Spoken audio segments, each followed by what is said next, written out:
Retro வெளியாகி 2 வாரம் ஆயிடுச்சு. கலெக்ஷன் எப்படி சார் இருக்கு? இந்த படம் வணிக ரீதியில் எந்த அளவு பெரிய வெற்றி அடைஞ்சிருக்கு அப்படின்னு நான் சொல்லிட்டேன். அதாவது அதனுடைய டிஜிட்டல் ரைட்ஸ் எவ்வளோ பெரிய விலைக்கு போனது, ப்ளஸ் சேட்டலைட்டு, ப்ளஸ் அதனுடைய ஓவர்சீஸ் எல்லாமே சேர்த்து ஹிந்தி டப்பிங் மியூசிக் ரைட்ஸ் எல்லாம் சேர்த்து இந்த படம் வணிக ரீதியில் ஒரு பெரிய வெற்றி படம். இந்த படத்தினுடைய அந்த ஒரு வெற்றிக்காக தான் அவங்க ஒரு தேங்க்ஸ் மீட் வச்சு, இதே நீங்கள் கங்குவாக்கு பார்க்கல, ஒரு தேங்க்ஸ் மீட்லாம் நீங்கள் பார்த்தீங்கன்னா இந்த ஆஸ்பெக்ட்ல விமர்சனம் பண்ணுவாங்க, படம் ஃப்ளாப் அப்படின்னு சொல்றாங்க. என்ன ரீசன்னால அப்படி சொல்றாங்க? எல்லாருக்குமே ஒரு தனிப்பட்ட வன்மம் இருக்குல்ல. இது ஒரு குரூப்பாக ஒன்று இயங்கிட்டே இருப்பாங்க. அதாவது எப்படியாவது ஒரு படம் வணிக ரீதியில் வெற்றி இல்லை பாக்ஸ் ஆஃபீஸில் வெற்றி எது இருந்தாலும் சில படங்களை தவிர ஒரு பெரிய ஆர்டிஸ்ட் நடித்த படங்களை எப்பவுமே டார்கெட் பண்ணி பேசிட்டே இருப்பாங்க. ஏன்னா அப்போ தான் வியூஸ் நிறைய வரும், அப்போ தான் அவங்க அட்டென்ஷன்லேயே இருப்பாங்க. இப்போ ப்ளூ சட்டை மாறன் டைரக்டர் தனஞ்சயன் அவர்கள் ரெட்ரோ படம் வெற்றி அப்படின்னு சொல்லிட்டு எனக்கு ஒரு ஜிங்சாக் போட்டு ஒரு வீடியோலாம் போட்டிருந்தாரு. அதை எனக்கு ஃப்ரெண்ட்ஸ் எல்லாம் அனுப்பிச்சிருந்தாங்க. நான் பார்த்தோன்னே எனக்கு ஒரு சிரிப்பாக வந்தது. என்னென்னா, இனி டிஜிட்டல் ரைட்ஸ் எல்லாத்தையும் ப்ரொடியூசர் சக்ஸஸ் ஆகிட்டாரு, பெரிய லெவலில் லாபம் சம்பாதிச்சிட்டாரு. ஆனால் what about theatre owners and distributors அப்படின்றாரு. இந்த புரிதல் கூட ப்ளூ சட்டை மாறனுக்கு இல்லையேன்னு எனக்கு ரொம்ப வருத்தமாக இருக்குது. என்னென்னா, ஞானவேல் ராஜா ஸ்டுடியோவில் ஒர்க் பண்ணுறீங்க, அதனால நீங்கள் விட்டு கொடுத்து பேசுறீங்க. இப்போ நீங்கள் குட் பேட் அக்லி பற்றி நான் பல இன்டர்வியூ கொடுத்துருக்கேன். அப்போல்லாம் எடுத்து கட் பண்ணி போட வேண்டியதானே. ஜிங்ஜாங் அடிக்கிறாரு, அஜித்துக்கு அடிக்கிறாரு, இல்லைன்னா மைத்ரி மூவிக்கு அடிக்கிறாரு, ஏன் அப்போ சொல்ல நீங்கள்? அப்போது உங்கள் இன்டர்வியூவில் நான் பேசினேன் எவ்வளோ கலெக்ஷன் ஆயிருக்கு அப்படிலாம் சொல்லும்போது அப்போயே வாய முடிட்டு இல்லை தனஞ்சயன் சொல்கிறது பொய் அப்படின்னு நீங்கள் ப்ரூவ் பண்ணிக்காங்க. இல்லை இந்த அளவு போல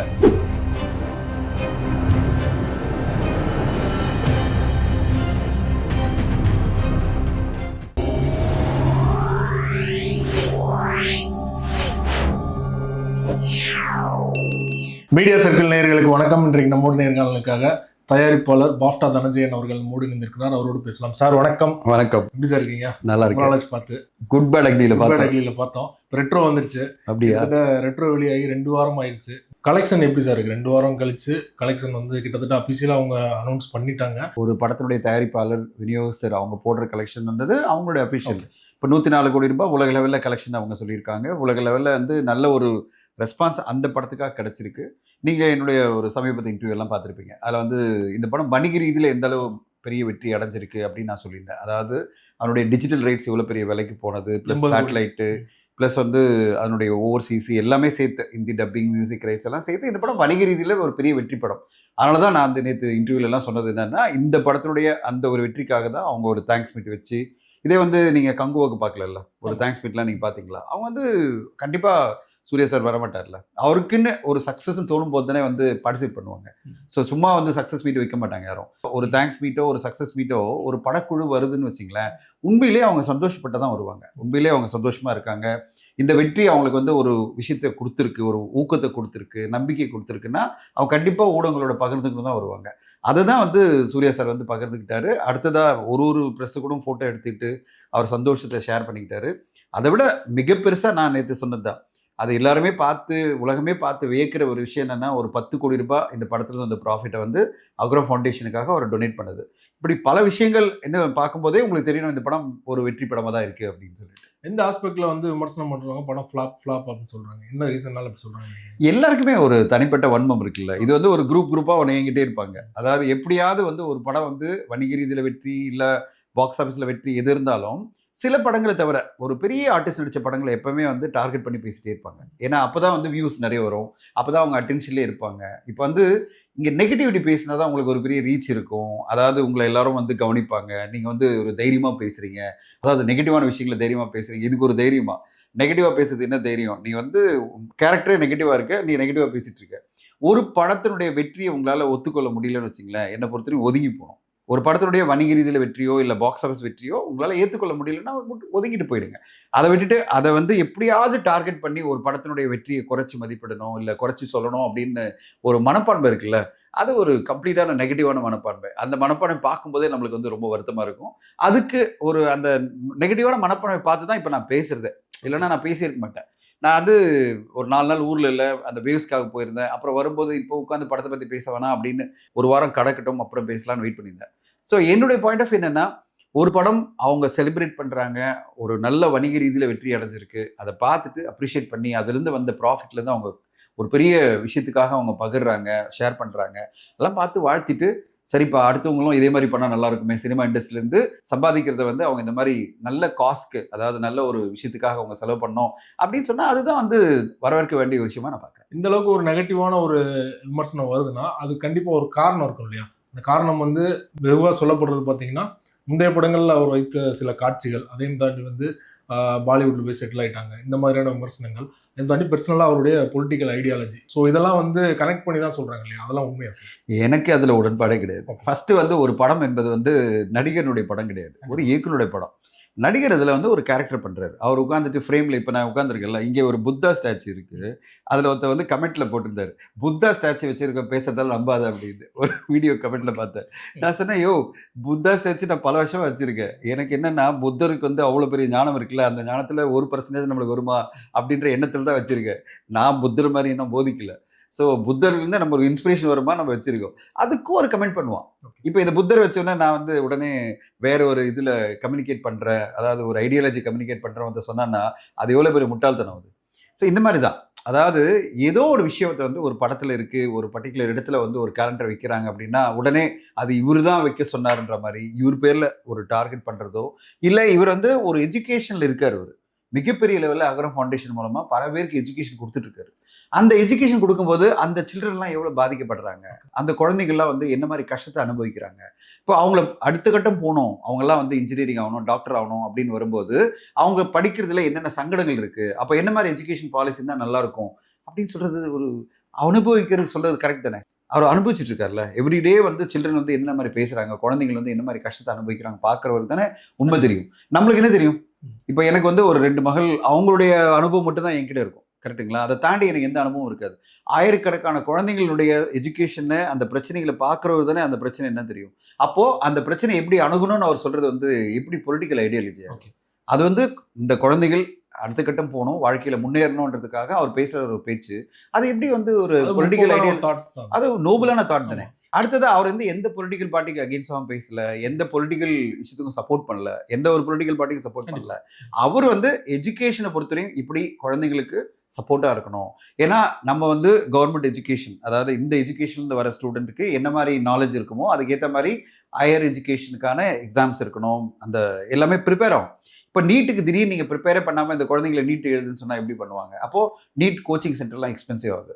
அப்போது எஜுகேஷன் பாலிசியில் என்னென்ன மாற்றங்கள் வரணும்னு சொல்லிட்டு ஒருத்தர் பேசுகிறாரு வச்சுங்களேன், அவர் உண்மையிலேயே குழந்தைங்க மேலே இருக்கிற அக்கறையில் பேசுகிறார். அதை புரிஞ்சுக்காம இவர் வந்து இந்த கவர்மெண்ட்டுக்கு எதிராக பேசுகிறாரு, இந்த அரசாங்கத்துக்கு இந்த கட்சிக்கு எதிராக பேசுகிறாருன்னு சொல்லிட்டு அவர் கட்டம் கட்டுறதோ யாராக இருந்தாலும் சரி, நான் சூர்யா சாருக்கா மட்டும் பேசல, எந்த ஒரு அரசியல், அதாவது ஏதாவது ஒரு பர்சனல் கருத்து இருந்தாலே அதை வந்து உடனே அரசியலாக்குறதா எனக்கு பிடிக்கல.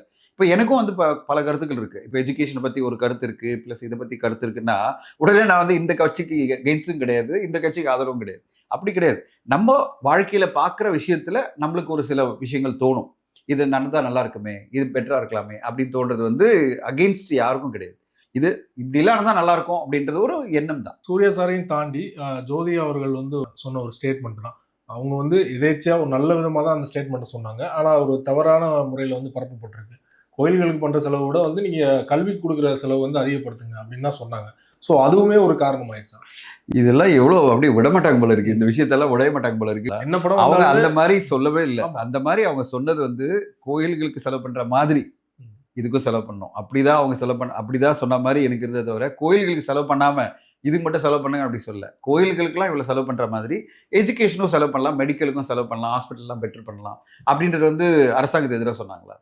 இல்லை ஒரு ஒரு மதத்துக்கு எதிராக சொன்னாங்களா? அப்படிதான் வந்து பரப்புறாங்க. அது பரப்புறது வந்து வன்மம். அது பரப்புறது வந்து எப்படியாவது ஒருத்தர் யாராவது பேசிட்டு, இப்போ நான் பேசின உடனே அதுலேருந்து ஒரு சின்ன விஷயத்தை எடுத்துக்கிட்டு எப்படியாவது என் இடத்துல வன்மத்தை பரப்பணும்னு நினைக்கிறவங்க எப்படியாவது பரப்பலாம். இப்போ நான் பேசுகிற ஒரு வார்த்தையில் நீங்கள் எடுத்துகிட்டு அதை மட்டும் கட்டம் கட்டி நீங்கள் பேச முடியும். மேடம் சொன்னது வந்து நான் பார்த்த அந்த இதில் வந்து அவங்க எப்படி கோயிலுக்கெல்லாம் செலவு பண்ணுறீங்களோ, இவ்வளோ கோடிக்கணக்கில் செலவு பண்ண வரீங்க, டொனேஷன்லாம் கொடுக்குறீங்க, அதே மாதிரி இதுக்கும் கொடுங்களே அப்படின்னா அது எந்த வகையில் தப்பு? இதுக்கும் கொடுங்கன்னு சொல்கிறாங்க. அவங்க என்ன சொல்கிறாங்க, மெடிக்கல் வந்து இன்றைக்கி டெவலப் ஆக வேண்டியிருக்கு, நிறைய ஹாஸ்பிட்டல் டெவலப் ஆக வேண்டியிருக்கு, நிறைய எஜுகேஷனுக்கு டெவலப் பண்ண வேண்டியிருக்கு, இதுக்கெல்லாம் நீங்கள் செலவு பண்ணுங்களேன் அப்படின்னா இது பண்ணாதீங்கன்னு அவங்க சொன்னால் தான் நீங்கள் சொல்லணும். அது எப்படி தான் அதையே விடாமல் பிடிச்சிக்கிட்டு அவங்கள பிடிச்சி இழுத்து பேசுகிறதும் எனக்கு சோஷியல் மீடியா பார்க்கும்போதே அந்த நெகட்டிவிட்டி பார்க்கும்போது நம்ம அவாய்ட் பண்ணனே தோணுது. நான் வந்து நிறைய இந்த ஸ்டேட்மெண்ட்டை சூர்யா அவர்கள் சொல்லியிருந்தா கூட ஏற்றுட்டு இருப்பாங்க. ஏன்னா ஜோதியா சொல்லும்போது அவங்களுடைய மத பின்புலத்தையும் மேட்ச் பண்ணி தான் சொல்கிறாங்க. ஸோ ஏதோ ஒரு காரணம் தேடிக்கிட்டே இருக்காங்க இல்லையா அவங்க தமிழ் பொண்ணா மாதிரி பல வருஷம் ஆச்சு. பல வருஷம் ஆச்சு. தமிழ் மருமகளா இருக்காங்க. தமிழ்நாட்டை வந்து அவ்வளோ ரசிக்கிறாங்க. தமிழ்நாட்டில் இவ்வளோ பெரிய வெற்றி படங்களை கொடுத்துருக்காங்க. அவங்க படங்களுக்கு வந்து பெரிய மரியாதை இருக்கு. அப்படிப்பட்ட ஒரு ஒரு அவங்கள வந்து ஏதாவது ஒரு விஷயத்துல கார்னர் பண்ணணும்னு பேசுறது என்னால் ஏற்றுக்க முடியாது. அவங்க வந்து she's a gem of a person. அவங்களுக்கு அவ்வளோ பிடிக்கும். இந்த ஃபேமிலியும் சரி, அவங்களும் சரி, ரொம்ப அருமையா இந்த சமுதாயத்துக்கு பல விஷயங்கள் பண்ணணும்னு ஆசைப்படுற ஒரு ஃபேமிலி. எதுக்கு இந்த மாதிரி டார்கெட் பண்றாங்க அப்படின்னு எனக்கு புரியல. பட் இது வந்து அவங்க எல்லாம் கடந்து போயிட்டாங்க. Okay. நம்ம தான் பேசிட்டே இருக்கோம். இல்ல, அவங்க உண்மையிலே கடந்து பாத்தீங்கன்னா அவங்க போயிட்டாங்கன்னு கடந்து போயிட்டாங்கன்னா இதை பத்தி எல்லாம் அவங்க கேர் பண்றதும் இல்ல. அதை பத்தி அவங்க வந்து பதிலும் சொல்றது இல்ல. அவங்கள பொறுத்தவரையும் வந்து நாங்க என்ன பாதையில எடுத்துக்கிட்டோமோ அது சரியான பாதை. அந்த பாதையில நாங்க சரியா போயிட்டு இருக்கோம். இந்த குழந்தைகளுக்கு நிறைய படிக்க வைக்கணும், நிறைய பேர் ஆயிரக்கணக்கான பேர் படிக்க வைக்கணுன்றதுக்காக தான் இப்போ ரெட்ரோ படத்துல இருந்து வந்த ப்ராஃபிட்டை நான் இவ்வளவு செலவு பண்றேன்னு சொல்றேன். என்ன அர்த்தம்?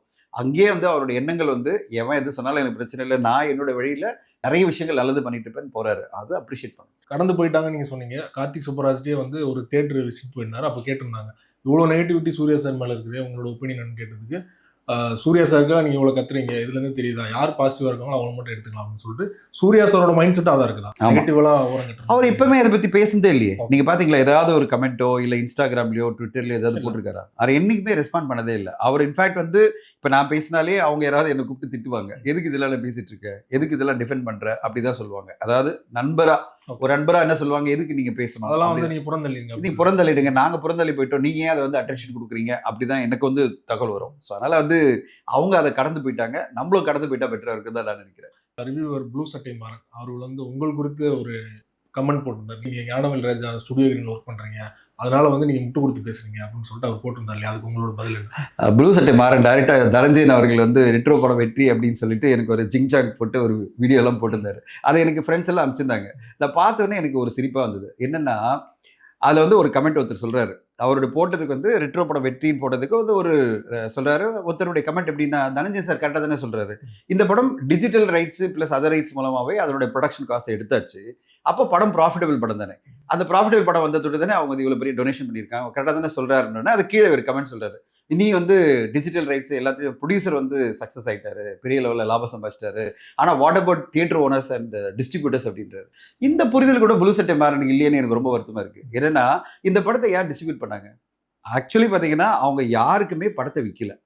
உலகெங்கும் பார்த்தீங்கன்னா இன்க்ளூடிங் ஓவர்சீஸ் வந்து ஏபி இன்டர்நேஷனல் டிஸ்ட்ரிபியூஷன் பேசிஸ் தான் டிஸ்ட்ரிபியூட் பண்ணாங்க. டிஸ்ட்ரிபியூஷன் அவங்களுக்கு தெரியும், எந்த அமௌண்ட்டும் கிடையாது. இப்போ ரெட் ஜெயின்ட்லாம் என்ன பண்ணுறாங்க, எப்பாவது யாருக்காவது மினிமம் கேரண்டி அமௌண்ட் கொடுக்குறாங்களா?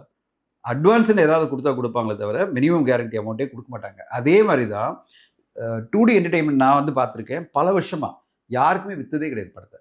அவங்க வந்து ஒரு பாலிசியை வச்சுருக்காங்க, நம்ம வந்து நம்மளால் நம்ம விற்றுட்டு நாளைக்கு அந்த டிஸ்ட்ரிபியூட்டர் நம்மக்கிட்ட வந்து கிளைம் பண்ணக்கூடாது. அதனால் நான் பார்த்துருக்கேன், பல தடவை நான் போய் பேசியிருக்கேன். நான் ஒரு தடவை படத்தை கேட்டபோது அவங்க சொன்னாங்க, இல்லை சார் நாங்கள் வந்து டிஸ்ட்ரிபியூஷன் தான் கொடுப்போம். காரணம் என்னென்னா, நீங்கள் டிஸ்ட்ரிபியூட் பண்ணுங்கள் சார்பில், உங்களுக்கு ஒரு சின்ன கமிஷன் கொடுப்போம், என்ன பணம் வருதோ அதை அப்படியே கொடுங்க, அவ்வளோதான். மற்றபடி நீங்கள் எம்ஜின்னு ஒரு அமௌண்ட்டை கொடுத்துட்டு அந்த எம்ஜி ரிகவரி ஆகலை அப்படின்னு நாளைக்கு வந்து நீங்கள் எதுவும் கம்ப்ளைண்ட் பண்ணக்கூடாது. இதுதான் அவங்களோட பாலிசி ஃப்ரம் த பிகினிங். இன்னைக்கு வரையும் அவங்க படத்தை விற்றதே கிடையாது. அதுக்கு ஒரு டிஸ்ட்ரிபியூஷன் பார்ட்னராக சக்தி ஃபிலிம் ஃபேக்டரி வச்சிருக்காங்க. அப்போ சக்தி ஃபிலிம் ஃபேக்டரியோட வேலை என்ன, ஒரு அட்வான்ஸை கொடுத்துட்டோ இல்லை அட்வான்ஸ் இல்லாமையோ படத்தை ரிலீஸ் பண்ணி தருவார். அதுலேருந்து வர தொகையில் அவருக்கு ஒரு கமிஷன் எடுத்துகிட்டு பேலன்ஸை வந்து 2D என்டர்டெயின்மெண்ட் கொடுத்துருவாரு. இதே தான் ஓவர்சீஸில் ஏபி இன்டர்நேஷனல் பண்ணியிருக்காங்க. இதே மாதிரி தான் எல்லா டெரிட்டரியும் அவங்க பண்ணியிருக்காங்க. அப்போது இந்த படம் எவ்வளோ கலெக்ட் பண்ணாலும் ஏதாவது ஒரு டிஸ்ட்ரிபியூட்டருக்கு பாதிப்பு இருக்கா? அவங்க ஏதாவது எம்ஜி கொடுத்தாங்க. இந்த விஷயங்கள்லாம் வந்து ப்ளூ சட்டை மாறன் தெரிஞ்சு பேசுறாரா? நான் தெரியும், அதாவது தெரியாமல் பேசுறாரு. அதாவது இப்போ நம்ம ஒரு கலர்டு மைண்டில் இருக்கும்ல, ஒரு கலர்டு மைண்டு, அதாவது எப்படியாவது குறை சொல்லணும், எப்படியாவது ஒரு படத்தை வந்து குறை சொல்லணும், எப்படியாவது என்ன கருத்து சொன்னாலும் இந்த படத்துக்கு ஆதரவாக என்ன கருத்து சொன்னாலும் ஒரு குறை சொல்லணுன்றதுக்காக அவர் பேசுகிற பேச்சா நான் பார்க்குறேன். இப்போ ஒரு டிஸ்ட்ரிபியூட்டர் யாருமே படத்தை இன்வெஸ்ட் பண்ணல, இந்த படத்தில் யாருமே இன்வெஸ்ட் பண்ணல. அவங்க நிறுவனம் வந்து இவங்க மூலமாக ரிலீஸ் பண்ணியிருக்காங்க. இவங்க மூலமாக, அதாவது சக்தி ஃபிலிம் ஃபேக்டரி, ஏபி இன்டர்நேஷனல் அப்படின்னு பல டெரிட்டரியில் ஒரு டிஸ்ட்ரிபியூட்டர் வச்சுக்கிட்டு அவர் மூலமாக ரிலீஸ் பண்ணியிருக்காங்க. அப்போது இந்த படம் குறைந்த அமௌண்ட் கலெக்ட் பண்ணாலும் அதிக அளவு கலெக்ட் பண்ணாலும் எந்த வகையிலுமே டிஸ்ட்ரிபியூட்டருக்கு எந்த பாதிப்பும் இல்லை. அதிக அளவு கலெக்ட் பண்ணால் கொஞ்சம் அதிகமாக பர்சன்டேஜ் அவங்களுக்கு என்ன ஆகும், ஒரு 10% வச்சுங்களேன், 40 கோடி ரூபாய் ஷேர் வந்ததுன்னா அவங்களுக்கு 4 கோடி ரூபாய் கிடைக்கலாம். 20 கோடி தான் வந்ததுன்னா 2 கோடி கிடைக்கும். இது லாஸ் நீங்கள் சொல்லுவீங்களா? அவர் ஏதாவது பணம் போட்டாரா? அந்த டிஸ்ட்ரிபியூட்டர் யாராவது வந்து பணம் போட்டாங்களா?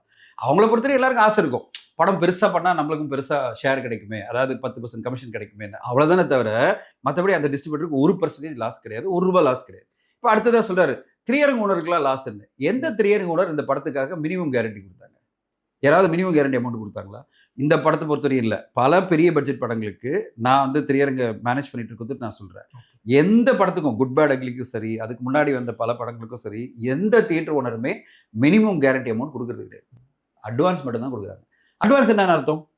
நான் வந்து கேட்பாங்க, சார் 20 லட்சம் கொடுங்க, 30 லட்சம் கொடுங்கன்னு சொல்லும்போது, சார் ரொம்பலாம் கேட்காதீங்க சார், 20 லட்சம் இல்லை 10 லட்சம் வச்சிங்க சார்னுவேன். எனக்கு 20 லட்சம் கொடுத்தாலும் பிரச்சனையே கிடையாது. ஏன்னா நாளைக்கு அந்த படம் கலெக்ட் பண்ணலன்னா திருப்பி தர போகிறாங்க, இல்லை அடுத்த படத்தில் அட்ஜஸ்ட் பண்ண போகிறாங்க. இப்போ என்னை பொறுத்தவரை வந்து எந்த வகையில் திரையரங்கு ஓனரா இப்போ நான் திரையரங்கு மேனேஜ் பண்ணுறேன் வச்சிங்களேன், எனக்கு எந்த வகையில் லாஸு? எனக்கு வர வேண்டிய நான் நினைச்ச ஆசைப்பட்ட பெரிய அமௌண்ட் வராமல் இருக்கலாம். கரெக்டா? நான் அமௌண்ட் எம்ஜி கொடுத்து ஒரு திரையரங்கு உரிமையாளர் வந்து ஒரு மினிமம் கேரண்டி இந்த படத்துக்காக கொடுத்து அந்த படத்தை ரிகவரி பண்ண முடியலன்னா திரையரங்கு ஓனருக்கு லாஸ்ன்னு சொல்லலாம். இப்போ எந்த திரையரங்கு ஓனர் இந்த படத்துக்கு மினிமம் கேரண்டி கொடுத்தாரு? அட்வான்ஸ் கொஞ்சம் கொஞ்சம் கொடுத்துருப்பாங்க, அந்த அட்வான்ஸ் ரிகவரி ஆகலன்னா அடுத்த படத்தில் கவர் பண்ண போகிறாங்க, இல்லைன்னா அந்த டிஸ்ட்ரிபியூட்டர் திருப்பி கொடுத்துட்டு போறாரு. எவ்வளோதானே? இப்போ திரையரங்கு ஓனர் எங்கே லாஸ்? அவங்க எதிர்பார்த்த பணம் வரல, அதனால எனக்கு வந்து கிடைக்க வேண்டிய 30-40% அதுலேருந்து ஷேர் சொல்லுவாங்கல்ல, திரையரங்கு உரிமையாளருக்கு ஒரு 30-40% வரும் ஒரு படம் ரிலீஸ் ஆகும்போது ஃபர்ஸ்ட் வீக் கலெக்ஷனில். அது கம்மியாக போச்சு இப்படிலாம் நீங்கள் சொல்லலாம். அதான் நான் எதிர்பார்த்த தொகை வரலன்னு நீங்கள் கம்ப்ளைண்ட் பண்ணலாமே தவிர லாஸ் இல்லை. லாஸ் எங்கே? யாரு லாஸ்ன்னு என்ன அர்த்தம்? நான் ஒரு மினிமம் கேரண்டி அமௌண்ட் கொடுத்தேன், அந்த மினிமம் கேரண்டி அமௌண்ட் எனக்கு வரல. நான் ஒரு அவுட்ரேட் அமௌண்ட் கொடுத்தேன், அந்த அமௌண்ட் வரலன்னு தான் நீங்கள் லாஸ்ன்னு சொல்ல முடியும். இப்போ எதுவுமே இல்லாமல் இந்த 2 விஷயமே, திரையரங்கு உரிமையாளர்களும் சரி, டிஸ்ட்ரிபியூட்டரும் சரி, ஒரு பைசா இந்த படத்தில் இன்வெஸ்ட்மெண்ட்டே இல்லாத போது அவங்களுக்கு எப்படி லாஸ் ஆகும்? அதை எப்படி இவர் சொல்கிறார் ப்ளூ சட்டை மாறன்? எனக்கு புரியவே இல்லை. ஸோ அப்போது நீங்கள் சினிமா இண்டஸ்ட்ரி இன்னும் கொஞ்சம் தெரிஞ்சுக்கணும் அப்படின்னு தான் நான் ஆசைப்படுறேன் ப்ளூ சட்டை மாறன் அவர்களே. ஏன்னா நீங்கள் என்ன நடக்குது, எல்லா பெரிய பட்ஜெட் படங்களுக்கும் என்ன நடக்குதுன்னு தெரிஞ்சுக்கணும். எந்த டிஸ்ட்ரிபியூட்டருமே எந்த எக்ஸிபிட்டருமே ₹1 ரிஸ்க் இல்லாமல் தான் பெரிய படங்களை ரிலீஸ் பண்ணிட்டு இருக்காங்க. அதை நீங்கள் புரிஞ்சுக்கணும். அன்லெஸ் ஒரு மினிமம் கேரண்டி கொடுத்து வாங்குறாரு. இப்போ வந்து ரோமியோ பிக்சர்ஸ் ராகுல் வந்து அவர் வந்து குட் பேட் அக்லி படத்துக்கு ஒரு மினிமம் கேரண்டி அமௌண்ட் கொடுத்து வாங்குறாரு. அப்படிப்பட்ட படமாக இருந்தால் நீங்கள் சொல்லலாம், சார் இந்த படத்துக்கு இவ்வளோ பெரிய எம்ஜி கொடுத்துட்டாங்க, அவருக்கு வந்து ரிகவரி இல்லாமல் போயிடும் அப்படின்னு. நீங்கள் அந்த மாதிரி ஒரு படமாக இருந்தால் நீங்கள் சொல்லலாம் ரெட்ரோ படத்தை. நீங்கள் ரெட்ரோ அப்படி நடக்காத போது எப்படி நீங்கள் சொல்லலாம்? ஆனால் அதே இந்த படத்தை நீங்கள் குட் பேட் அக்லி எடுத்துட்டீங்கன்னா திரையரங்கு உரிமையாளர் யாருமே ரிஸ்க் எடுக்கல, எல்லாருமே அட்வான்ஸ் கொடுத்தாங்க, அதுக்கு ரிகவரி பண்ணிக்கிட்டாங்க. அதில் ரிஸ்க் எடுத்த ஒரே ஆள் பார்த்தீங்கன்னா ரோமியோ பிக்சர்ஸ் ராகுல் மட்டும் தான். இப்போ அடுத்ததை கீழே ஒரு கமெண்ட்ல சொல்றாரு, அவர் ஸ்டுடியோ கிரீனுக்காக ஒர்க் பண்றாரு அப்படின்னு. ஏங்க, ஒரு மாசம் முன்னாடி நான் உங்க இன்டர்வியூல சொன்னேன் குட் பேட் அக்லி வந்து இவ்வளோ கலெக்ட் பண்ணிச்சு, அவ்வளோ கலெக்ட் பண்ணிச்சு. நான் அப்போ மைத்ரி மூவிஸ் ஒர்க் பண்ணியிருந்தேன். மைத்ரி முகேஷ் எனக்கு ஏதாவது பேமெண்ட் கொடுத்தாங்களா அப்படிலாம் பேசணும்னு சொல்லிட்டு. மைத்ரி முகேஷ் யாருன்னே எனக்கு தெரியாது, நான் யாரும் மீட் பண்ணுறது கூட கிடையாது. ஒரு இண்டஸ்ட்ரியில் பாசிட்டிவான விஷயங்களை பேசணும், நல்ல விஷயங்கள், ஒரு கான்ஃபிடன்ஸை கொடுக்கணும், இந்த இண்டஸ்ட்ரி பற்றி ஒரு நம்பிக்கையை கொடுக்கணுன்றதுக்காக தான் நான் பேசிட்டு இருக்கிறேன். தவிர இப்போ குட் பேட் அக்லி பற்றி பேசுறதால நான் மைத்ரி முகேஷ் ஒர்க் பண்ணுறேன், இது வந்து இப்போ ரெட்ரோ பற்றி நான் சப்போர்ட்டாக பேசுறதுனால வந்து ஸ்டுடியோ கிரீன் ஒர்க் பண்ணுறேன் அப்படின்னு நீங்கள் வந்து இட்டு கட்டி பேசுறதெல்லாம் எனக்கு புரியவே இல்லை. கொஞ்சம் அடுத்த லெவல் போங்க சார். அவங்களுக்கு தான் சொல்கிறேன், ப்ளூ சட்டை மாறதான் சார் இருந்தாலும் அடுத்த லெவல் போங்க, கொஞ்சம் ஓவராலாக திங்க் பண்ணுங்கள். இண்டஸ்ட்ரி நல்லதுக்காக தான் பேசிட்டு இருக்கேன் தவிர தனிப்பட்ட ஒரு தயாரிப்பாளருக்காகவோ இல்லை யாருக்கு சப்போர்ட்டாக இருக்கணுன்றதுக்காக சொம்பு தூக்கத்துக்காக தான் இல்லை. படத்தை எப்படியாவது ஒரு குறை சொல்லணும் அப்படிங்கிறதுக்காக அவர் பேசுகிறான்னு சொன்னீங்க இல்லையா, அதுக்கு ஒரு நோக்கம் இருக்கும் இல்லையா, குறை சொல்றதுக்கு என்ன நோக்கம் இருக்கு? இல்லை அப்படி இல்லை, அவரு இந்த படத்தை குறை சொல்லணும் அப்படின்னு நீங்க நினைக்காதீங்க, எல்லாருமே குறை சொல்லணும். எனக்கு ஒரே ஆச்சரியம் என்னன்னா, நான் குட் பேட் அக்லி பத்தி இவ்வளவு பேசும்போது இப்போ வரவே இல்லையா அவரு? அப்போ வந்து கமெண்டே கொடுக்காதவர் இப்பயா ரெட்ரோ படத்து வரும்போது கமெண்ட் கொடுக்குறாரு. அதுதான் எனக்கு புரியல. அவருக்குன்னு ஒரு தனிப்பட்ட கருத்து இருக்கலாம், ஆனா நான் கேட்க வர்றது நீங்க யூனிஃபார்மா ஒரே மாதிரி இருக்கணும். இப்போ நீங்க குட் பேட் அக்லி பத்தி நான் பல இன்டர்வியூ கொடுத்துருக்கேன், அப்பெல்லாம் எடுத்து கட் பண்ணி போட வேண்டியதானே. ஜிங்ஜாங் அடிக்கிறாரு, அஜித்துக்கு அடிக்கிறாரு, இல்லைன்னா வந்து மைத்ரி மூவிக்கு அடிக்கிறாரு, ஏன் அப்போ சொல்ல நீங்க? அப்போ உங்க இன்டர்வியூல நான் பேசினேன் எவ்வளவு கலெக்ஷன் ஆயிருக்கு அப்படிலாம் சொல்லும்போது அப்பயே வாய மூடிட்டு இருந்தீங்க. அப்போ உங்களுக்கு தோணும் போது நீங்க, நான் வந்து இத்தனைக்கும் நான் பாக்ஸ் ஆஃபீஸ் வசூல் பத்தியே பேசல. நான் சொன்ன இன்டர்வியூல எல்லாம் பாத்தீங்கன்னா ரெட்ரோ பத்தி வணிக ரீதியில வெற்றி. ஏன்னா இவ்வளோ பெரிய அமௌண்ட் வந்து இந்த படம் வந்து இன்வெஸ்ட்மெண்ட் கொண்டு வந்திருக்கு, அதாவது ரெவன்யூ கொண்டு வந்திருக்கு நான் சொல்லும்போது அதை ஏத்துங்க. இல்லைன்னா நான் சொல்றது தப்புன்னா ப்ரூவ் பண்ணுங்க. இல்ல தனஞ்சய் சொல்றது பொய் அப்படின்னு நீங்க ப்ரூவ் பண்ணிக்காதீங்க. இல்லை இந்த அளவு போல, டிஜிட்டல் ரைட்ஸ் இந்த அளவு போல, இந்த அளவு கலெக்ட் பண்ணல, இந்த அளவு பட்ஜெட், இந்த படத்தை தாண்டி பட்ஜெட் ப்ரூவ் பண்ணுங்க, நானே ஏற்றுக்கிறேன். ஆனால் நான் பேசுறது வசூல் ரீதியாக பேசவே இல்லை. நான் பேசுனது வந்து படத்தினுடைய வணிகம் பேசும்போது உங்கள்கிட்ட கருத்து இல்லைன்னு வச்சிங்களேன், விட்டுருங்க. அதை விட்டுட்டு வேணுன்னே நெகட்டிவ் பரப்பணும்னு நினைக்கும் போது எனக்கு என்ன தோணுதுன்னா, அப்போ உங்களுக்கு ஏதோ ஒரு காரணம் இருக்குது, தனிப்பட்ட காரணம் இருக்குது. ஏன்னா நான் இதே குட் பேட் அக்லி பற்றி பேசியிருக்கேன், அதுக்கு முன்னாடி வந்து டிராகனை பற்றி நிறைய பேசியிருக்கேன். அப்போல்லாம் நீங்கள் பேசல, கோட்டை பற்றி நிறைய பேசியிருக்கேன், அப்போல்லாம் நீங்கள் பேசுனீங்களா, இந்த கருத்தை சொன்னீங்களா? ஸோ இதுதான் என்னோட பாயிண்ட். ரொம்ப நன்றி சார். சமகால சினிமா தொடர்பாக பல்வேறு விஷயங்கள் எங்களோட பகிர்ந்து கொண்டீங்க. தொடர்ந்து அப்டேட் கொடுக்கணும். மிக்க நன்றி சார். தேங்க்யூ.